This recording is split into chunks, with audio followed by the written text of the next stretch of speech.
ingawa tuko chini bado tunatumaini. Sikiza kwa makini. Ukiwa kije, wewe tafsiri. Jerry na Marish, wewe tafsiri. Jema Madu, wewe tafsiri. Lakini pia sasa nilikuwa nawachapia story ya best yangu niliyointroduce msupa Kibich. Anaitwa Cathy aka Cathy Shizo aka Cathy Asego. Manizo. Hizo nje tulikuwa tunasikiza gastori. Aish tulikuwa wasanii kuruka. Sasa mimi mali tulikuja kwa ubesti na Cathy, watu walikuwa wanasema gani na kisauti kidip. Watu walikuwa wanasikia gani kiongea wanasemaga, jambi, wewe unakogoa umebebea chali fulani sauti. Hapana ni mimi. Sasa nikakutana na Cathy nikakutana kumbe kuna mtu anakuwa na sauti deep kuniliko. Tukakuwa memorio. Lakini niliwashow Cathy na kuzo yangu walikuwa ma deskmate. Primo walikuwa wasikizanagi hata kidogo. Kuzo yangu alikuwa amekaga udem wanted miaka mingi sana. Alafu sasa mabro wake pia walikuwa tukakutanaga nao. Kuna time pia sisi tulikuwa tumeomoka mtaani sasa tunaanza kuongea French. Tukua bonjour men, unaingia ndani kwa tu bonjour ove tu ni aje? Comment ça va? Si unakumbukaga? Nakupezo enzi. Tusichome. Ndio uliendaga iko Lyons. Tulikuwa Paris my friend. Nitembelea Juma. Alikuwa anakula escargot. Unajua escargot? Escargot. Si meshogi. Hizo ni meshogi za Paris. Kama spices sana za mtaani. Kimechezewa na viungo. Au unashika zimefanywa kidesign hapo man. Unaangalia hivi sana unashino kai ni art ama ni food. Sasa jambo hilo zimefanywa searing. Kwenda maji imekusaidia sana. Unashika video toto vumbi kiasi unamezea vitumbi. Lakini anyway, Cathy best yangu ako hapa ameiva na kapoa. Msupa ni aje? Poa sana Njambi. Unakapoa sana. Thank you very much. Nikujaribu tu wanasemanga by the grace of God. Amen. Hallelujah. Mali tumetoka ndio mbali. Kabisa. Alafu pia Cathy unajua mimi napenda reggae sana. Nikakutana na mtu pia anapenda reggae design yangu. Si design unajua kuna watu Cathy unaweza kutana nao mapango nakwambia, "I don't listen to those reggae songs." You're such an oboho. You're such an ob. Walikuwa tunanga ob. Sasa tulikuwa maobo wawili. Usituone River Road. Tulikuwa ina element mbaya sana. So nikakutana na Cathy nikakutana na my spirit animal, my very good friend. Tulibond sana Cathy. For sure. Na life pika kama ikatupiga gachenga kiasi. Lakini tuko hapo uone venye tumepiga look my friend. Look muhimu. Look magazine. You never know who's watching. Vogue Kibra na Dagoreti edition. Allah watajuaje. Lakini nafurahi sana kucheki. Thank you Njambi. Thank you so much. So Cathy, unajua Kibich ni big sana. Yeah. Na mtu akisema tu Kibra unaweza sema hapa Ngong Road. Na watu wajuagi. Kuna watu wajui Kibich, wanajua tu Kibra is off Ngong Road. Yeah, Lower Karen. Hapo ndo si uchezea. Yeah. Lakini wewe umegrow wapi Kibra? Juicy Lower Karen. Njambi, unajua itabidi allow ni mix hapa kule, unajua pia lazima ni practice kingoso. Aina ile, yeah. Anywho, so I'm a proud BBK, yes. Born and bred in Kibra. Kitambo tulikuwa tunaitwa Kibera.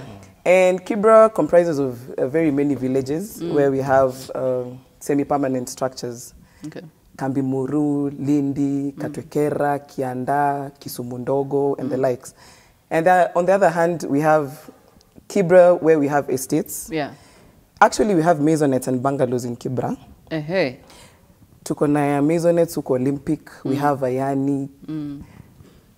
We have Fort Jesus, yes, and the likes.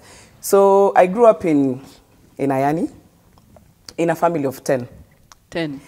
Yes, I have 6 brothers and 3 sisters. And I think that's why Brayo alikuwa ananiogopa. Jua alikuwa anajua kijaribu kuleta noma, brothers wangu watamconnect mbaya. Noma sana.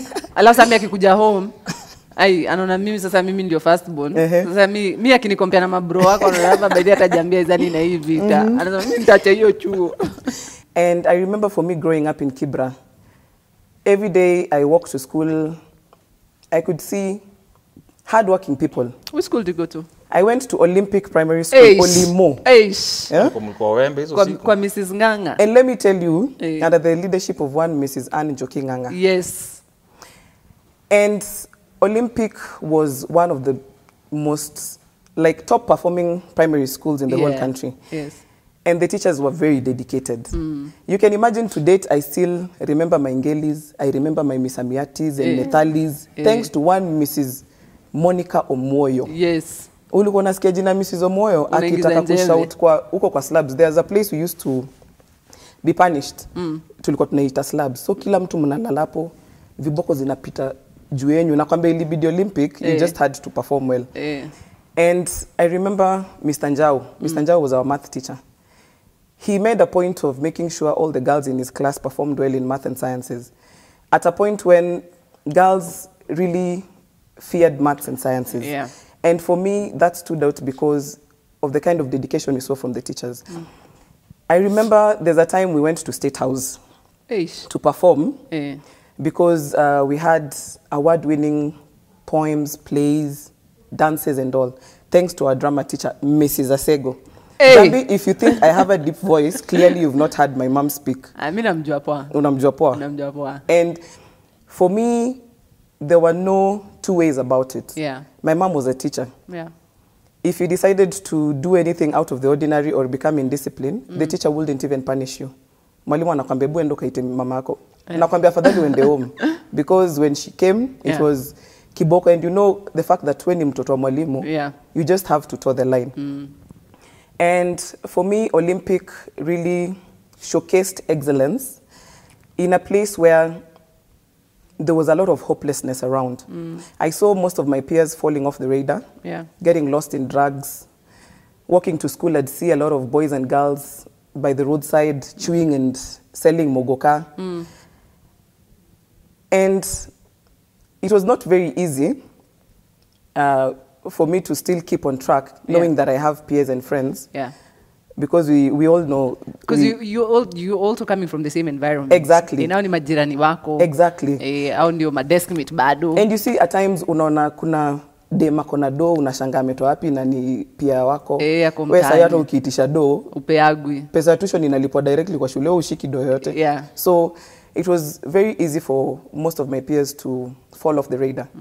And you see, in the mtaa, it was not, the mtaa is not a place of second chances, let alone even that first chance. So once you fall off the radar, it's very difficult for you to come back. Inakuwa very unforgiving. Very unforgiving in the mtaa. And when I was in Olympic Primary, from the kind of teachers we had to the push I got from my parents and my siblings, I just had to perform well. You remember, I told you I have 6 brothers and 3 sisters, so that makes us 10. And both parents, that's 12. And you know African families, at any one given point in time, we used to live with either 2 or 3 cousins. So that's 14. You can imagine trying to feed 14 people in Kibra. That is the Kibra I grew up in. Fast forward, I managed to work hard. I remember my sister, my big sister Jennifer, used to wake me up at the crack of dawn. Ananiambia, ebu weka miguu ndani ya bucket ya maji baridi hapo. Soma. Okay? Because growing up in that particular environment, for us, my mom alikuwa anapika ugali akiweka kwa sinia. Akirudi kwa jikoni kuleta mboga. Isha. Kila mtu ameshafinya utonje. So you know, what she used to do, angenichukua na niweka kwa jikoni. Being the last born, because alikuwa najua 6 brothers not walikuwa nacheza rugby at some point in their lives. Walikuwa wananiumiza, but anyway. That is another story. And once I finished my primary KCPE, I performed very well. I was called up to Moi Girls Eldoret. I actually received a scholarship to go to Moi Girls Eldoret. Wow. And being the last born daughter, I was a daddy's girl. My dad was so proud of me. And you know, my dad is those tough disciplinarians. Let me tell you, Mr. Asego would walk into the house and everybody scatters. And the moment he calls anyone in the house, the first thing you'd think about is, what have I done? What have I not done? Nimeoga. Nimefanya homework. Then before you approach, because you're like, okay, now it's safe to approach. And I really, growing up, I realized that for him, he just had to be that tough disciplinarian, because you can imagine raising 10 kids in Kibra in a very harsh and unforgiving environment. He just had to do what he had to do. So here I was called up to Moi Girls Eldoret. which was a very prestigious national school. Yes. And that is where I received my first culture shock. Umetoka Kibich, sasa umeenda LD. LD. And you know, for me, Moi Girls Eldoret was a prominent national school. Yeah. I had my classmates who were being dropped off in limousines. I studied with daughters of ministers, girls from well-off families. And for me, Akamba ndo ilikuwa yangu. Hizo siku zilikuwa Akamba. Ilikuwa unapanda Akamba utafikaje shule? Na kuna chopa inatokaga Kibich. Exactly. Sasa chopa italand wapi? Italand kwa mabati za ghetto ama italand wapi? So for me, that really made me appreciate the kind of sacrifices my parents were making, because to be there in the first place, it was not easy. Yeah. And at least my mom made sure I had food. Yeah. My mom made sure I had shoes. Yeah. And my mom made sure at least I had fare to go back to school. Because you remember I told you I landed a scholarship, which was a very good thing. Yeah. And my dad was very proud because at one given point in time, he had either 2 or 3 people in high school at the same time. Wow. And 2 or 3 people in campus at the same time. Yeah. And you know, my mom was earning a modest salary. Ya mwalimu wa primo. So you can imagine. During one of those school holidays, when we used to have this mta chill outs, mta hangouts. We talk about how we are going to F2 for jam session and all that. Yeah. It was during one of those school holidays that I landed my eyes on this tall, dark and handsome man. Hey. And that particular point in time, Hapo ulikuwa form? I was in Form 4. Okay. In my final year. Yeah. I saw this tall, dark and handsome man. And what really drew me to this man was, he was actually way older than I was. Yeah. What drew me to this man was how he made me feel. Yeah. He made me feel things, manze, I had never felt before. Yeah. Alikumekea ni feel. Unasikia wenye anasemanga, he swept me off my feet. Na yeye demo ghetto. Ndio hiyo. Na ukaswipiwa. Thoroughly. Hey. And for me, such simple acts as making me feel like I was loved, I was wanted, I was desired. Yeah, you're beautiful. I'm beautiful. Yeah. And I'm the only girl he could see in that whole mta. Yeah. That was it for me. Yeah. Can you remember when you were 17? Chali akikuapproach akwambie venye unaweza. Hey. For mimi nilikuwa nimefika. Nimeshika chini. Nilikuwa nimefika nakwambia. Yeah. Before I knew it, I got pregnant at the age of 17 in my final year of high school. Ulikoshafanya exam mama bado uko? Bado sikuwa nimefanya exam, hiyo ilikuwa first term huko. Alifanya ile kitu kingine yes. kwanza. Alifanya ile exam nyingine. And ulifanya first term? Yes, first term in my final year of high school. First term watu kwa register KCSE? No, I had not registered. The first time mwisho. First time mwisho ndio watu wana register. And mother alisema nini? Hata alijuaje Cathy? Hata ulifikaje huko mkambia mother? Guy Mrs. Asego. Here I was from a family of 10, already struggling to make it in life. Yeah. I was my daddy's little girl, yeah. And they had a lot of hope in me, yeah. Being the last born daughter.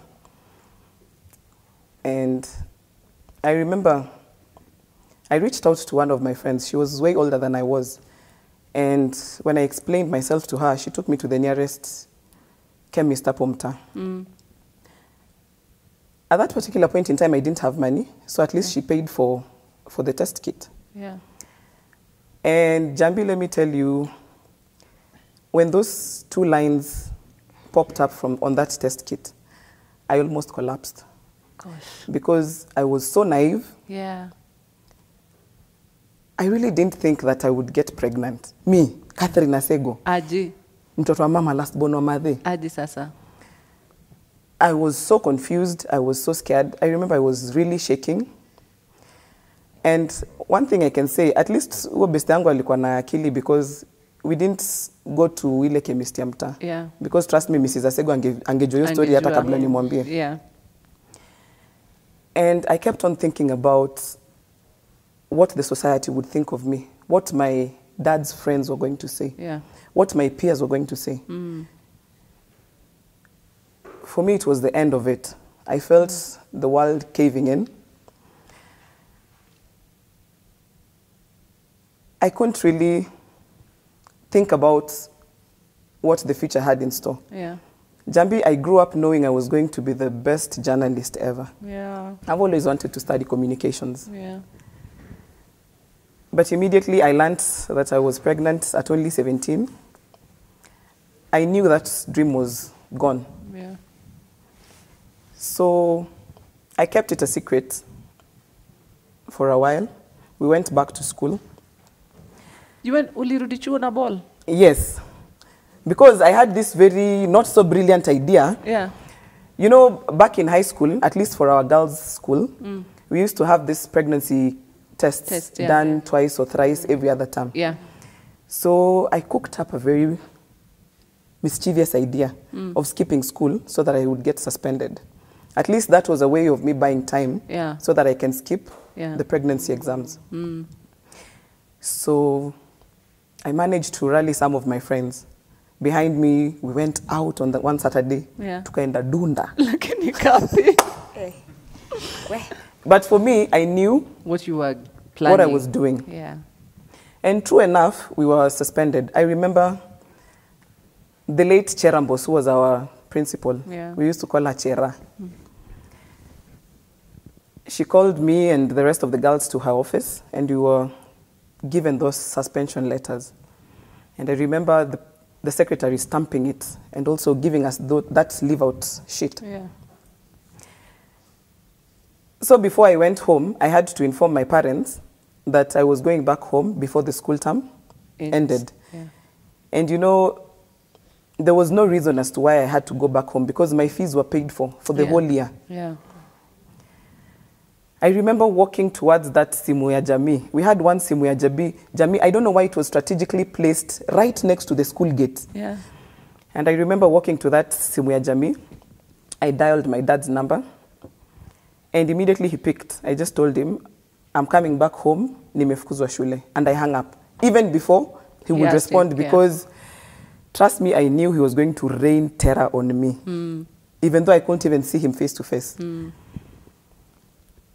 I remember, I think he tried calling back because I saw the phone ringing. And trust me, I just took off. Yeah. There I was. I got into that Akamba bus back to Nairobi.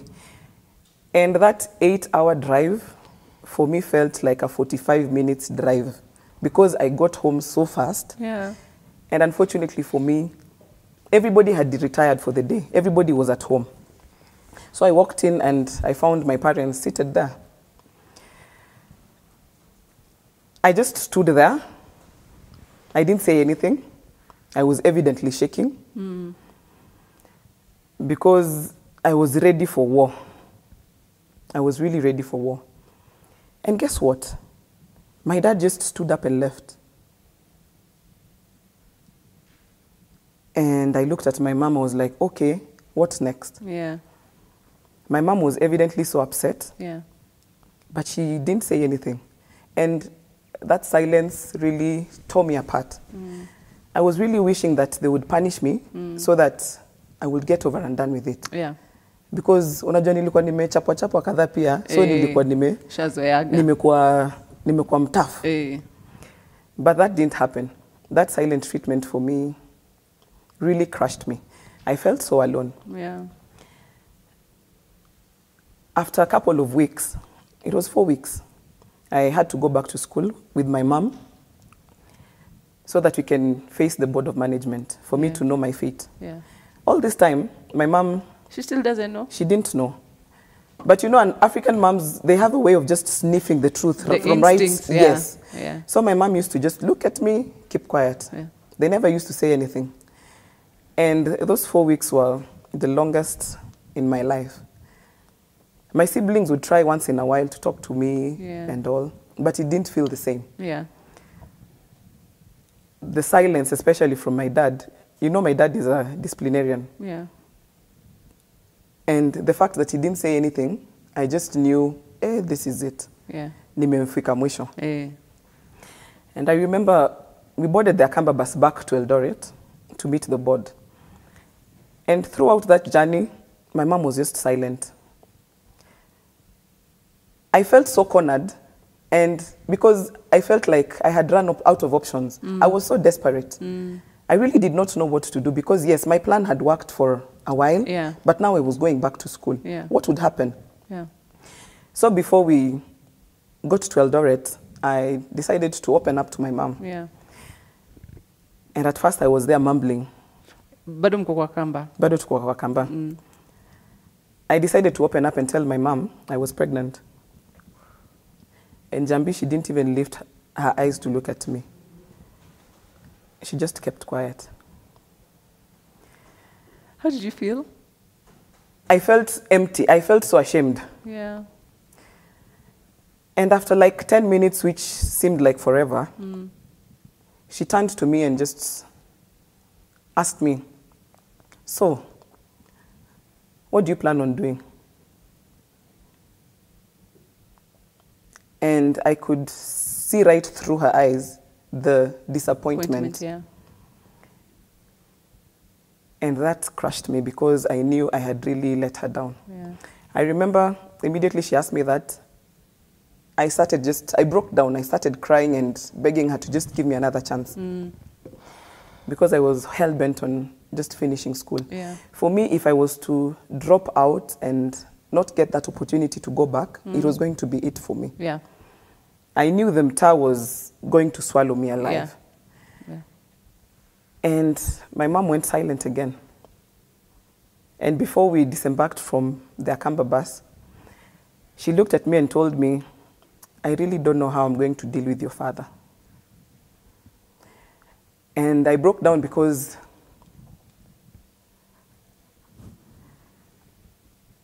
I remember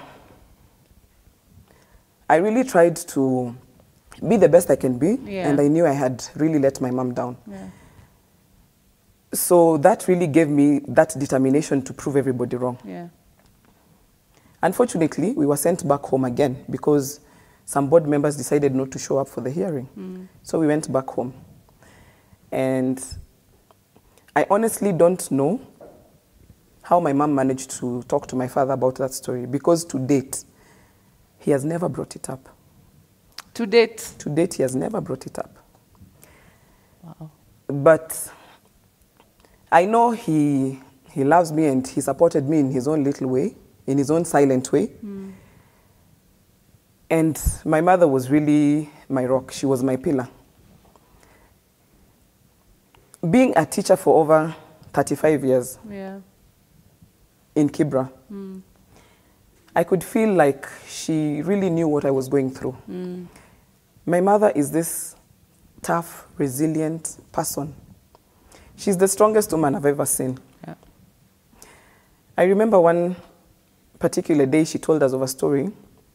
She was a teacher back at Olympic, then she moved to Ayani. She told us of a story where she had a boy who kept on dozing off in class every other time. So she was wondering, why is this boy always sleeping during my lessons? Am I that boring? And you know, my mom being my mom, she reached out and asked the boy, what's the story? Why do you keep on dozing in class? And because of her nature and the fact that the students felt like she was a mother figure, the boy opened up to my mom and told my mom the boy told my mom he was a member of a gang, a criminal gang, and he was entrusted with carrying around a rifle, which he actually had in his bag at that particular point in time in my mom's class. So my mom, of course, she was scared, but she asked the boy to bring the rifle to her. Yes, because the boy was like, what is my fate? Ntashikwa. But my mom tried to win her confidence and her trust. She kept the rifle in her wardrobe, her kabati, rather. Doesn't it kabati? Cupboard. Yes. Cupboard. She kept the rifle during the rest of the day. And believe it or not, she worked with the police around to rehabilitate this boy. Wow. And the other day, I remember, my mom told us this boy called her. Akamwambia, madhi unanikumbuka? Uliniokolea, nilikuwa naenda kupigwa risasi. Kai. But ulinitoa kwa hiyo noma. That is the kind of mother I have. My mother held my hand through it all. I managed to go back to school thanks to my mom. Yeah. And trust me, with my big belly, I sat in those double physics lessons and those titration lessons in the chemistry lab. And for a 17-year-old girl, it was so tough because I remember my peers used to look at me in disbelief. Yeah. I remember the silent mamas in the streets. I remember at one particular point in time, my mom's parents told them to avoid me because I was a bad influence to them. And for a 17-year-old, that can really Crush be a you. lot. Yes. Yeah. But that fueled my desire to prove them wrong. Yeah. And each and every single time I walked out of that door, my mom would keep on reassuring me, usijali, vitu zitakuwa poa. And remember, Mr. Asego never said anything. All this time, he was just silent. Yeah. So I managed to sit for my KCSE. I gave birth, that same year, I gave birth in August to a very beautiful baby girl. Yeah. In October of the same year, November, I did my KCSE. And believe it or not, the next year, I was called to Daystar University. Demomtaka ingia uni. Kibich. And for me, that really showed that in the entire yes, there are no second chances, even first chances. Yeah. But if you have that determination and the right support system, you can really get far. Yes. And it's not the end of the road. And it's not the end of the road, actually. It's not the end of the road. I remember at times when I was doing my KCSE, after giving birth, I'd go back home. I'm so tired from school. I have a baby crying. Yeah. I'm a first-time mother. I don't even know what to do with the baby. So most of the time I would sit there and start crying. I would really cry. And the next day I had to go to school with puffy eyes and red eyes because of the lack of sleep and also from crying. And I remember one particular point in time, my mom came to help me put the baby to sleep because, trust me, I had no clue of what I was doing. Yeah. And she looked at me and just told me, Mom, usijali. Yeah. One day this girl will give you so much joy. Yeah. And every time I look at my girl, I smile. Yeah. I feel so blessed. But the same is not for every other girl in the mtaa. Yeah. The situation is still very dire for very many girls in the mtaa. Girls are still meeting young boys the way I did. Yeah. Some of them are still engaging in transactional sex for them to be able to access sanitary towels in Jambi. And that really breaks my heart. Hiyo kitu nivunja roho sana pia. Breaks my heart. Incessantly. Like, it's I don't even know how to, it's just sad. It's really, really, there's no way to explain that feeling. You know, there's really no way to explain that feeling, but I understand the hopelessness that comes with it, and I understand the frustration, the disappointment, and I just wish there was a better way, you know, that there was a better way to handle the situation, especially for young girls mtaani. Yes. Because ni noma sana. And for me in Jambi, I was very lucky and fortunate. I count myself blessed because I had a strong support system. Yeah. My mom was there for me. My sister was there for me. My family, my brothers used to take turn looking after the baby when I went to school. Yeah. My journey through school was not easy because you can imagine I have to excuse myself during a lesson to go and express milk, which was traumatic. At times I'm in class and milk starts spilling over because I really did not have that awareness of what I was supposed to do. Yeah. And my peers would just look at me like, what's really the story? Yeah. I remember one friend, I think it was during those breaks, she saw the stretch marks on my tummy. And she asked me, hey, kweni uko na matatu? I just said, ni tattoo za fire because of my experiences. Flames. And that's how I got through it. Because for me, very few people knew about the story. Yes, about the story. And the fact that I had a strong support system for me, that is what got me to where I am today. For me to even share my story, I had a mom. Yes, and a half. And a half. I really don't know how I can ever repay Mrs. Lea Asego. Yeah. She's my rock. Wow. She's my everything. She did so much for me. Yeah. And for me, it's all about going back to the Mta. In 2015, I was selected among very many thousands of other young leaders to be part of the prestigious Mandela Washington Fellowship, which was a flagship project of the former US President Barack Obama. Ndio maana Cathy lazima uongee kizungu. Hivyo venye nasikia umeiongea And I met Uncle Barry, by the way, during the presidential summit in Washington, D.C., but do I say? Si tulimwona kwa TV. And for me, that was a very humbling experience. Yeah. Because I met people who had different stories. And that touched me in a way. One thing I can connect with all our stories here today is the need of going back to the Mta. Yes. Because being born in the Mta is not a curse. No. Nobody chooses to be born in the Mta. But it's all about what you do with what you have that changes the narrative for you. Yes. And that is why I do what I do to date. I mentor young mothers and adolescent girls, and I raise awareness about this issue of teen pregnancies. Yeah. Because for me, it's all about giving them a safe space to be able to grow as young, budding women in this so-called Mta, and still seeing that there are endless possibilities and there's still hope in a place where there is so much hopelessness. And I'm so happy to say that one of my teen moms, actually the eldest, is in her final year of high school. Wow. And for her to just come to me and tell me her story and request for me to take her back to school, that for me is it. That makes me so happy. That gives me so much satisfaction because I've impacted the lives of girls who thought they would never make it out of the Mta. Yeah. And I was also recognized by Desa University, our alma mater, for an alumni going places for the International Recognition Award. Wow. And the reason why I chose to share my story, which I've never done before, is to inspire those young girls, is to talk to our men, to talk to our boys, to talk to our fathers, because trust me, we need them in these conversations. They have a role to play to protect, to support, to encourage our girls. Because for me, it's all about